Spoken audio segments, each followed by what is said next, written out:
Hi, this is Paul Slack. It's Good News Planet and Peace Day Party. I'm with Dan Sherrell. Hi, Dan. How are you?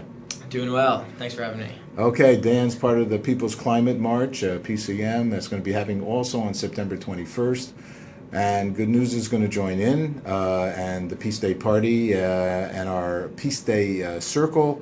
And we're going to work it out so at the event we can create a human peace sign as well, since our event is for children and the environment. And Dan is really doing a great job, the whole organization. They've really mobilized and paying attention to the concerns of the environment. And everybody knows that we, in our Good News broadcast with our shows, Water Not Weapons, and the good things happening with the clear water, this is a concern that we have. We even have the song Water Not Weapons. So Dan, hi, how are you?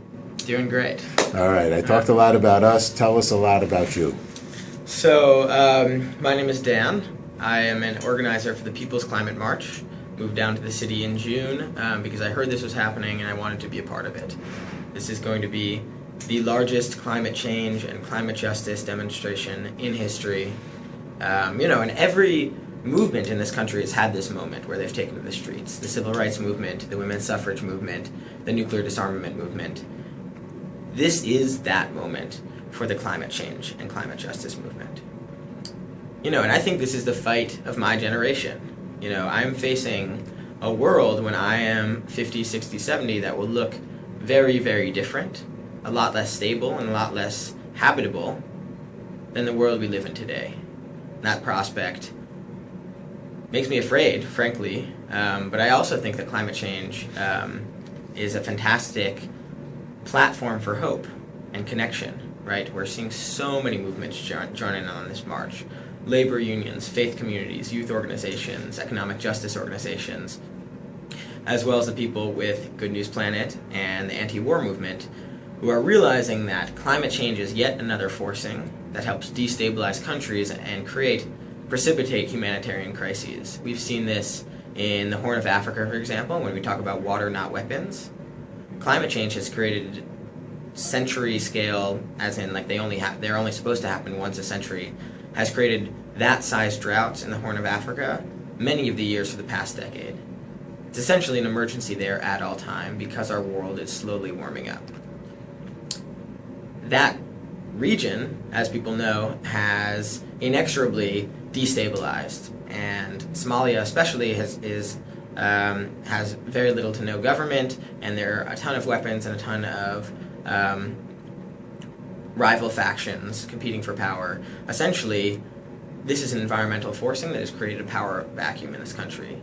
Experts are saying the same thing may have happened in Syria. But basically what we're seeing is vast changes in the natural resources that make up our economy and our society can lead to the destabilization of countries. So when you talk about water, not weapons, this is something that ties directly into the dynamics of climate change and will do so increasingly in the next decades. So I'm incredibly happy to have Good News Planet joining us, and incredibly happy that so many anti-war and peace activists are going to be taking part in the People's Climate March. Well, as I mentioned, Paul Slack, what's was important to us is we're part of the children and the environment and future generations. Yeah. I think, though, Dan, just because I'm a little bit older than you, okay, I just got my Medicare card, nice. First of all, just many years ago, we've had 3 ice ages on the planet, and we've done real well, and everything is going to be okay. I know we're out there reaching out because of concerns, and they're justified. I'm not denying that. And water levels are concerning because certain areas will, if it does continue, will be affected significantly. The glaciers have been falling apart forever. And now we just have more cameras on it, and we can see it. That's from the chief people up there who I've interviewed over the years. So we'll be okay, but coming out with a message for climate and concern is very well deserved message. So we're very honored to be part of that message, and to be part of what you're doing. So why don't you tell us what's happening, and congratulations, because there is a big buzz worldwide on what's going on here, and how you've been able to pull this off and make it happen to this date. We're actually, it's a momentous day, actually, because it's a day for, here in America, it's 9/11. We're talking on 9/11, okay? And we all know here in America what happened on 9/11. Unfortunately, there's 9/11s all over the world, and because we're concerned about no war and exactly what you guys are speaking about, we're looking for that never to happen again. So thank you very much for taking on this concern, and tell us about how the event will play out. Yeah. So, first of all, the first step to having this event play out is for everyone and their grandmother, to come to New York City on Sunday, September 21st for this fantastic and massive and maximally inclusive march. It's starting, if we turn over here, so here's our little map of the route. You can see the march is starting from Columbus Circle, that's 59th Street and Central Park West, at 11:30 a.m. on Sunday. The entire crowd, we have a Central Park West blocked off from 59th to 86th, and that's where we'll be assembling. So tens, hundreds of thousands of people are going to be assembling in that area. We're going to march east on 59th, south on 6th, back west on 42nd, right through Times Square. That's hugely important. The NYPD has essentially never allowed marches of this size to pass through Times Square, so the world's eye is going to be trained right where we're marching. And then south on 11th Street, ending near the Javits Center, where there's going to be a huge gathering of the people, because this is the People's Climate March, connecting, forming new grassroots networks. There's going to be music, there's going to be food, there's going to be organizing, most importantly. So I encourage everyone to come out.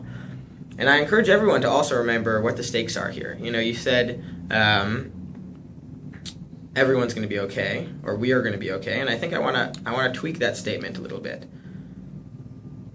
I have no fear about the human species as a species. I think we're scrappy. I think we're going to make it through whatever it is, as you said. You know, we've made it through dynamic climates before, although nothing like this and nothing happening at the speed of this. But when climate change hits, it hits the poorest of us. It hits low-income communities, often communities of color, everywhere from the Rockaways to Bangladesh. So, you know, us here in our high-rises, northern Manhattan, lower Manhattan's severely at risk. You know, but here in our high-rises, with a buffer of wealth in the Western world, we may see our quality of life diminish. But in places like Bangladesh, where they risk, by the end of the century, at current trends, losing 17% of their land mass, precipitating a migration of millions of people, people are not going to be okay. So we are marching for the people that can't be here to march with us. The millions and millions of people in the developing world that are already seeing their lives and their livelihoods affected by climate change. And the million more in this country who are seeing the same trend and who couldn't come with us.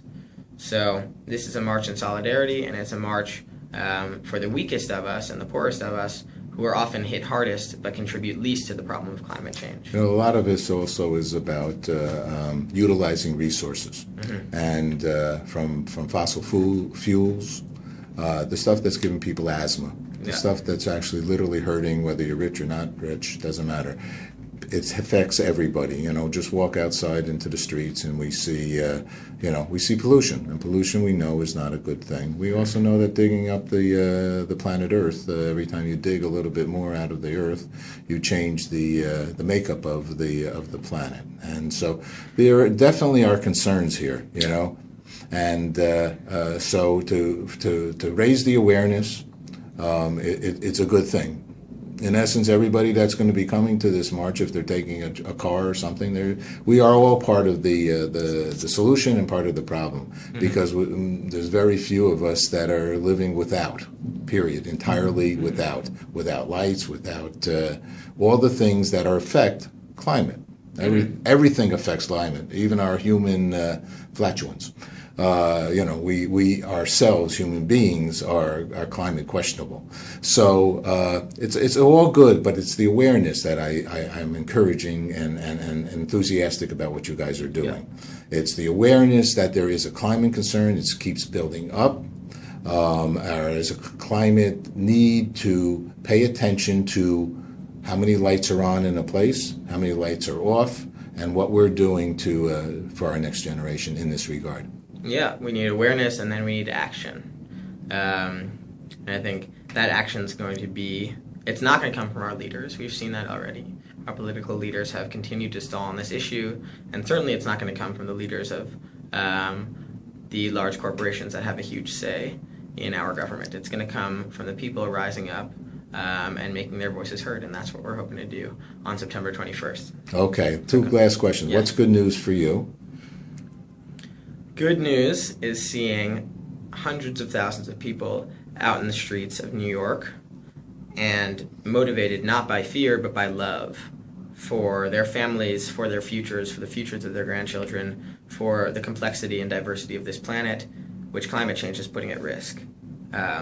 Hundreds of thousands of people motivated by love in the streets of Manhattan on September 21st. That would be good news. All right, and the last question, because this is a lot of our main thrust here is world peace. What is peace for you?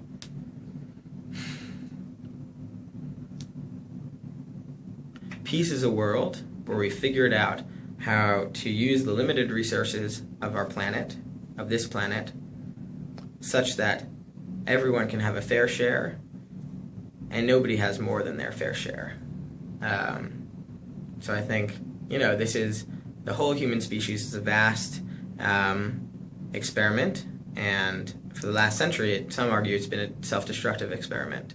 But I think one of the giant challenges of our occupying this planet as a species is to learn how to use its resources in a sustainable manner. We haven't learned it yet, but I think we can. So that's what we're aiming for. That would be peace. Beautiful, beautiful, beautiful. Dan, thanks so much for sharing good news with us. No problem. Come out on the 21st. Okay, we're going to be there. Bye-bye. Beautiful. Bye.